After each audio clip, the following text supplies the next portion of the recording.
Trump వచ్చిండని మంచిగా ముగ్గులేసిర్రు, Trump వచ్చిండని పరదలు కట్టిర్రు, Trump కోసం గుడి కట్టిర్రు, ట్రంప్ గెలవాలని మస్తు పూజలు చేసిర్రు, హోమాలు కూడా కాల్చిర్రు. తీర్రి సీన్ కట్ చేస్తే అదే ట్రంప్ ఇప్పుడు గెలిచి మనకు కాల్చి వాతలు పెడుతుండు.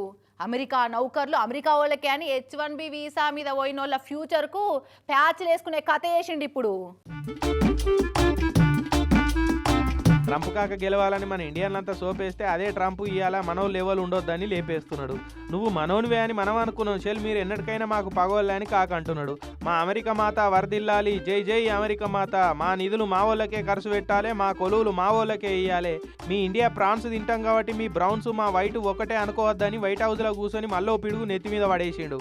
అమెరికాలో కొలువు చేద్దామని H1B వీసాల మీద పోయిన వాళ్ళు ఉంటారు కదా, ఇక ఇప్పటి సంది వాళ్ళందరినీ $1,00,000 కట్టి నౌకరు చేసుకోమని చెప్తున్నాడు. $1,00,000 అంటే మన పైసల్లో ఏం తక్కువ 88 లక్షల చిల్లర.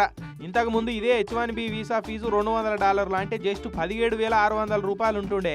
అగో ఆ 17,000 రూపాయలు ఉన్న ఫీజును ₹1,00,00,000 దగ్గర చేసిండంటే మన వాళ్ళ మీద ఎంత పగ పట్టిండో చూడురి. ఈ H1B వీసాలను నమ్ముకొని పోయిన వాళ్ళ దాంట్లో 170 మంది మళ్ళీ మనోలే ఉన్నారు. అందుకే మనల్ని ఇట్లా ఇండైరెక్ట్ గా దెబ్బ మీద దెబ్బ కొడుతున్నాడు ట్రంప్ కాక. నేను చెప్పినట్టు ఇంటలేరు, నాకే మరవడుతున్నారు. ఇండియాను ఎట్లయినా లేవకుండా దొక్కాలని ట్రంప్ కాక అరుంధతిల పశుపతి లెక్క సలసల మసిలిపోతున్నాడు. తల పగ తోక సుట్టం అన్నట్టు మోడీ నాకు ఫ్రెండ్ అనుకుంటేనే ఇగో ఇట్లా చేసేది చేస్తూనే ఉన్నాడు.